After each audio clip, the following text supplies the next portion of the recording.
So the race begins. I've probably put a lot in here because I really want to try and serve you, and I hope it doesn't just sound like philosophy since we can't do the interaction at the same level, although I hope you'll participate with me a bit.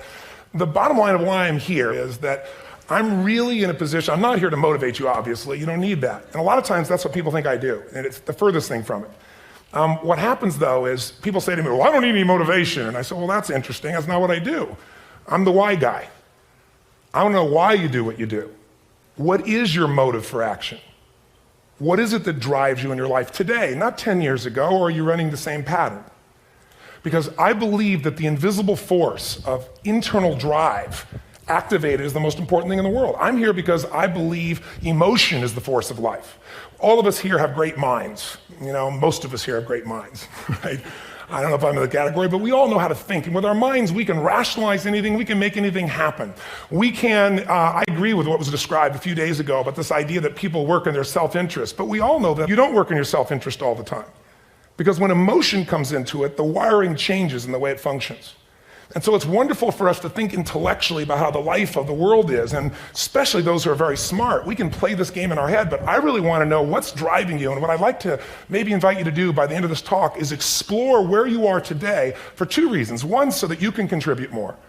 And two, so that hopefully we can not just understand other people more, but maybe appreciate them more and create the kinds of connections that can stop some of the challenges that we face in our society today. They're only going to get magnified by the very technology that's connecting us, because it's making us intersect. And that intersection doesn't always create the view of everybody now understands everybody and everybody appreciates everybody.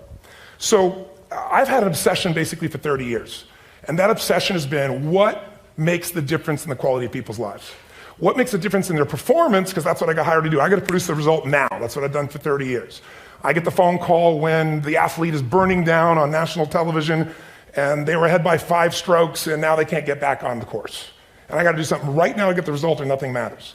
I get the phone call when the child is going to commit suicide and I got to do something right now.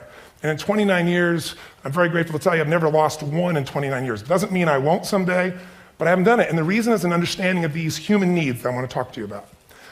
So when I get those calls about performance, that's one thing, like how do you make a change? But also, I'm looking to see what is it that's shaping that person's ability to contribute, to do something beyond themselves. So maybe the real question is, you know, I look at life and say there's 2 master lessons. One is there's the science of achievement, which almost everyone in this room has mastered to an amazing extent. That's how do you take the invisible and make it visible, right? How do you take what you dream about and make it happen, whether it be your business, your contribution to society, money, whatever it is for you, your body, your family. But the other lesson of life that is rarely mastered is the art of fulfillment. Because science is easy, right? We know the rules, you write the code, you follow those, and you get the result. Once you know the game, you just, you up the ante, don't you? But when it comes to fulfillment, that's an art. And the reason is it's about appreciation and it's about contribution. You can only feel so much by yourself. So I've had an interesting laboratory to try to answer the question of the real question, which is what's the difference in somebody's life if you look at somebody like those people that you've given everything to, like all the resources they say they need. You gave them not a $100 computer, you gave them the best computer. You gave them love, you gave them joy, you were there to comfort them. And those people very often, and you know some of them I'm sure, end up the rest of their life with all this love, education, money, and background, spending their life going in and out of rehab. And then you meet people that have been through ultimate pain, psychologically, sexually, spiritually, emotionally abused, and not always, but often they become some of the people that contribute the most to society. So the question we got to ask ourselves really is, what is it? What is it that shapes us? And we live in a therapy culture. Most of us don't do that, but the culture is a therapy culture. And what I mean by that is the mindset that we are our past. And everybody in this room, you wouldn't be in this room if you bought that theory, but most of society thinks biography is destiny. The past equals the future. And of course it does if you live there. But what people in this room know, and what we have to remind ourselves though, because you can know something intellectually, you can know what to do and then not use it, not apply it. So really what we got to remind ourselves is decision is the ultimate power. That's what it really is. Now, when you ask people, have you failed to achieve something? How many have ever failed to achieve something significant in your life? Say, I. Thanks for the interaction on a high level there. But if you ask people, why didn't you achieve something? Somebody who's working for you, or a partner, or even yourself, and you failed to achieve a goal, what's the reason people say they failed to achieve? What do they tell you? Tell me. Come on, out loud. Didn't know enough, didn't have the knowledge, didn't have the money, didn't have the time, didn't have the technology, I didn't have the right manager, didn't have the Supreme Court.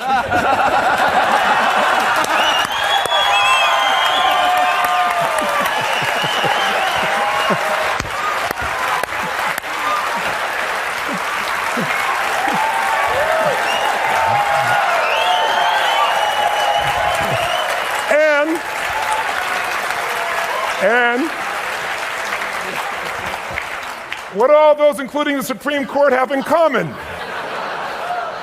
They are a claim to you missing resources. And they may be accurate. You may not have the money. You may not have the Supreme Court. But that is not the defining factor.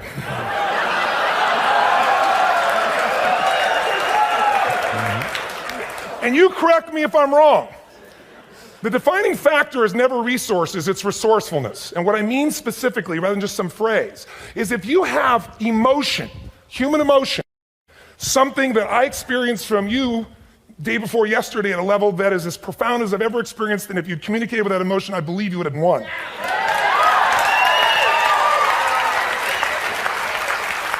But how easy for me to tell him what he should do. Idiot, Robbins. But I know when we watched a debate, at that time, there were emotions that blocked people's ability to get this man's intellect and capacity and the way they came across to some people in that day. Because I know people that wanted to vote in your direction and didn't, and I was upset. But there was emotion that was there. How many know what I'm talking about here? Say I. So emotion is it, and if we get the right emotion, we can get ourselves to do anything. We can get through it. If you're creative enough, playful enough, fun enough, can you get through to anybody, yes or no? If you don't have the money, but you're creative and determined enough, you find the way. So this is the ultimate resource, but this is not the story that people tell us, right? The story people tell us is a bunch of different stories. They tell us we don't have the resources, but ultimately, if you take a look here, flip it up if you would.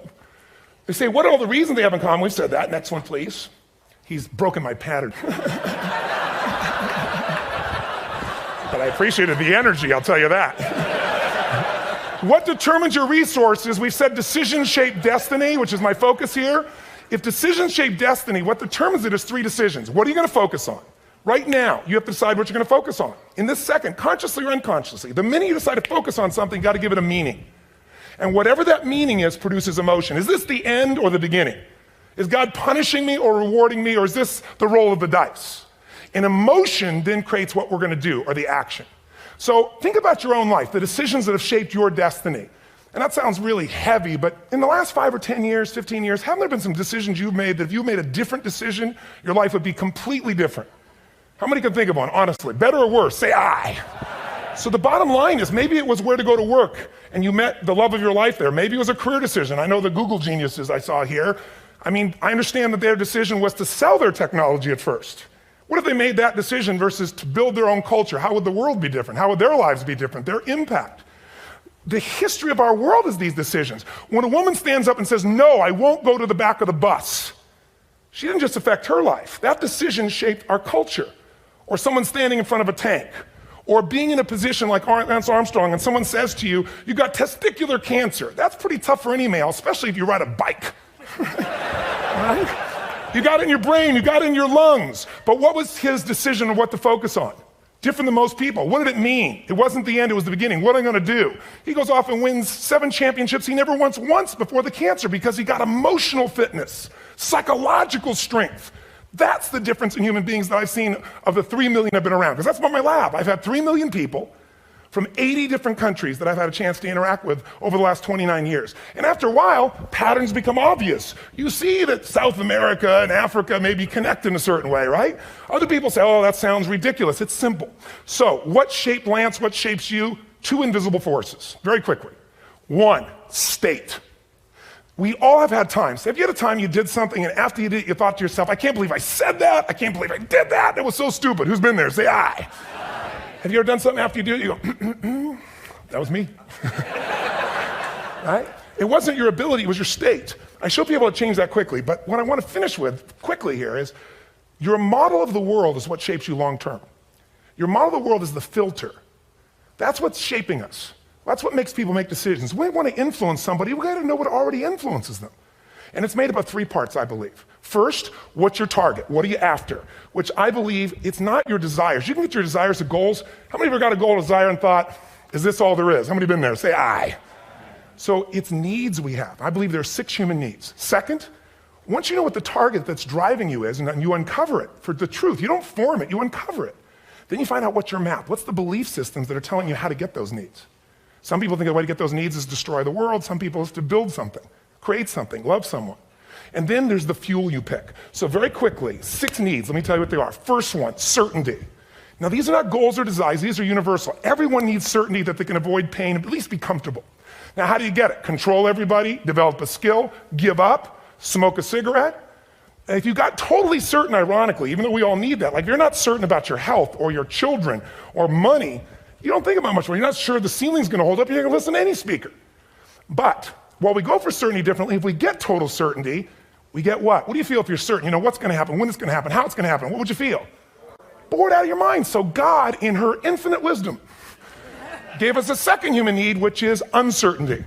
We need variety. We need surprise. How many of you here love surprises? Say aye. You like the surprises you want. The ones you don't want, you call problems, but you need them. So variety is important. Have you ever rented a video or a film that you've already seen? Who's done this? Why are you doing it? You're certain it's good because you read it before, saw it before, but you're hoping it's been long enough you've forgotten enough there's variety. Third human need, critical, significance.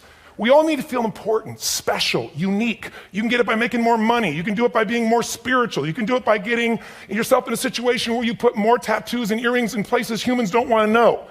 Whatever it takes. The fastest way to do this, if you have no background, no culture, and no belief in resources or resourcefulness, is violence. If I put a gun to your head and I live in the hood, instantly I'm significant. 0 to 10, how high? 10. How certain am I you're going to respond to me? 10.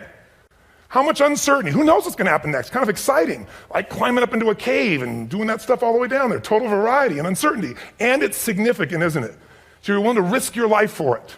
So that's why violence has always been around and will be around unless we have a consciousness change as a species. Now you can get significance a million ways, but to be significant, you got to be unique and different. Here's what we really need. Connection and love, fourth need. We all want it. Most people settle for connection because love's too scary. Don't want to get hurt. Who here has ever been hurt in an intimate relationship? Say aye. And you're going to get hurt again. Aren't you glad you came to this positive visit? But here's what's true. We need it. We can do it through intimacy, through friendship, through prayer, through walking in nature. If nothing else works for you, get a dog. Don't get a cat, get a dog. Because if you leave for 2 minutes, it's like you've been gone for 6 months when you show back up again 5 minutes later, right? Now, these first 4 needs, every human finds a way to meet. Even if you lie to yourself, even if you have split personalities. But the last 2 needs, the first 4 needs are called the needs of the personality, is what I call it. The last 2 are the needs of the spirit. And this is where fulfillment comes. You won't get fulfillment from the first 4. You'll figure a way, smoke, drink, do whatever, meet the first 4. But the last 2, number 5, you must grow. We all know the answer here. If you don't grow, you what? If a relationship's not growing, if a business is not growing, if you're not growing, it doesn't matter how much money you have, how many friends you have, how many people love you, you feel like hell. And the reason we grow, I believe, is so we have something to give of value. Because the 6th need is to contribute beyond ourselves. Because we all know, corny as it sounds, the secret of living is giving. We all know life's not about me, it's about we. This culture knows that, this room knows that. And it's exciting. When you see Nicholas up here talking about his $100 computer, the most passionate, exciting thing is here's a genius, but he's got a calling now.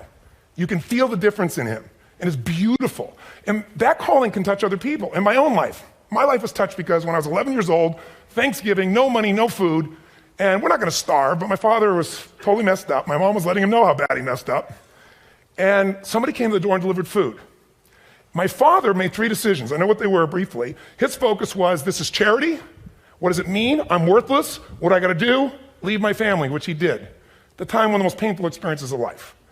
My 3 decisions gave me a different path. I said, focus on, there's food. What a concept. You know? Second, but this is what changed my life. This is what shaped me as a human being. Somebody's gift, I don't even know who it is. They're not asking for it, this is giving our family food, looking out for us. It made me believe this. What does it mean? That strangers care. And what that made me decide is if strangers care about me and my family, I care about them. What am I gonna do? I'm gonna do something to make a difference. So when I was 17, I went out one day on Thanksgiving, it was my target for years, have enough money to feed 2 families. Most fun thing I ever did in my life, most moving. Then next year I did 4, and I didn't tell anybody what I was doing. Next year, 8. I wasn't doing it for brownie points, but after 8, I thought I could use some help. So sure enough, I went out, and what did I do? I got my friends involved, and I grew companies, and then I got 11 companies, and I built a foundation. Now, 18 years later, I'm proud to tell you, last year we fed 2 million people in 35 countries through our foundation, all during the holidays, Thanksgiving, Christmas, in all the different countries around the world. It's been fantastic. Thank you.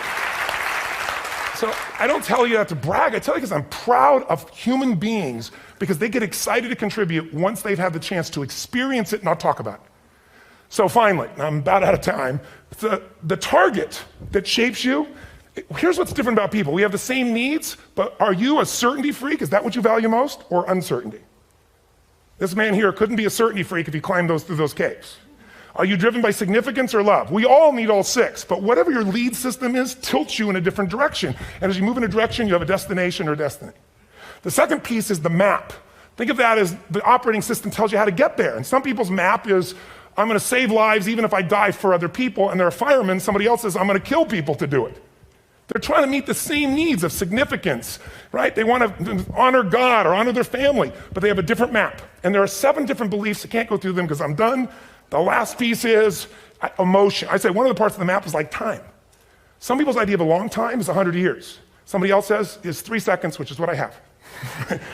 And the last one I've already mentioned that felt you. If you got a target and you got a map, and let's say, I can't use Google because I love Macs, and they haven't made it good for Macs yet. So if you use MapQuest, how many have made this fatal mistake of using MapQuest at some time? You use this thing and you don't get there. Well, imagine if your beliefs guarantee you can never get to where you want to go. The last thing is emotion. Now here's what I'll tell you about emotion. There are 6,000 emotions that we all have words for in the English language, which is just a linguistic representation, right? It changes by language.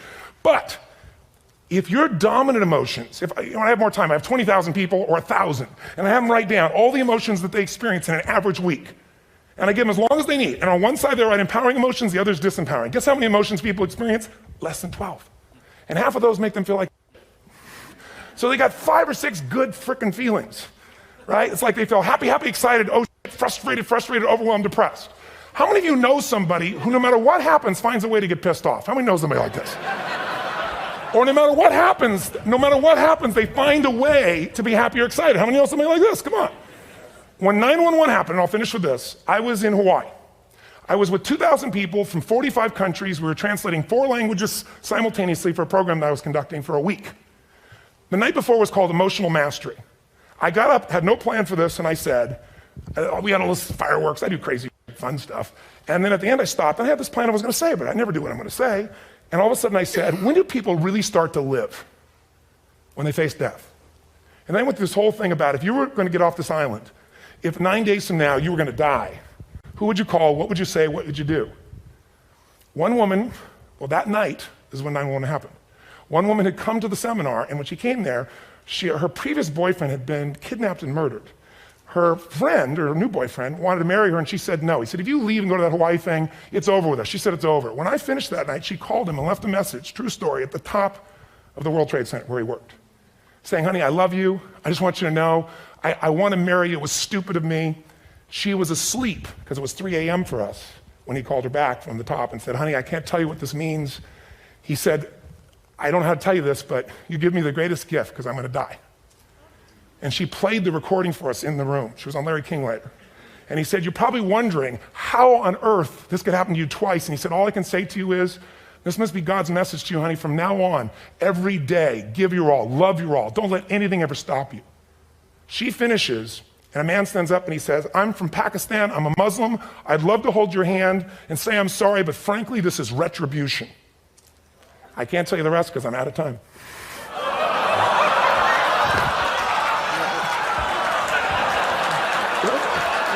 Are you sure? Finish the story. 10 seconds. 10 seconds. No, I want to be respectful. 10 seconds. All I can tell you is I brought this man on stage with a man from New York who worked in the World Trade Center, because I had about 200 New Yorkers there. More than 50 lost their entire companies, their friends, marking off their Palm Pilots. One financial trader, this woman made of steel, bawling, 30 friends crossing off that all died. And what I did to people is said, what are we going to focus on? What does this mean, or what are we going to do? And I took the group and got people to focus on, if you didn't lose somebody today, your focus is going to be how to serve somebody else. There are people, one woman got up, she was so angry and screaming and yelling. And then I found she wasn't from New York, she's not an American, she doesn't know anybody here. I said, you always get angry? She said, yes. Guilty people got guilty, sad people got sad. And I took these 2 men and did what I call an indirect negotiation. Jewish man with family in the occupied territory, some New York who would have died if he was at work that day. And this man who wanted to be a terrorist, and made it very clear. And the integration that happened is on a film, which I'll be happy to send you. So you can really see what actually happened instead of my verbalization of it. But the two of them not only came together and changed their beliefs and models of the world, but they worked together to bring, for almost 4 years now, to various mosques and synagogues, the idea of how to create peace. And he wrote a book, which is called My Jihad, My Way of Peace. So transformation can happen. So my invitation to you is this. Explore your web, the web in here. The needs, the beliefs, the emotions that are controlling you, for two reasons. So there's more of you to give. Achieve too. We all want to do it, but I mean give, because that's what's going to fill you up. And secondly, so you can appreciate, not just understand, that's intellectual, that's mind, but appreciate what's driving other people. It's the only way our world's going to change. God bless you. Thank you. I hope this will serve. Tony Robbins.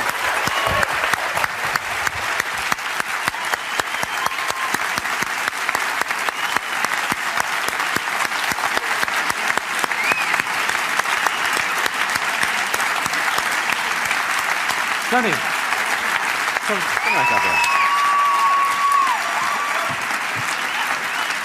You gotta just recognize it. Thank you very much. Thank you.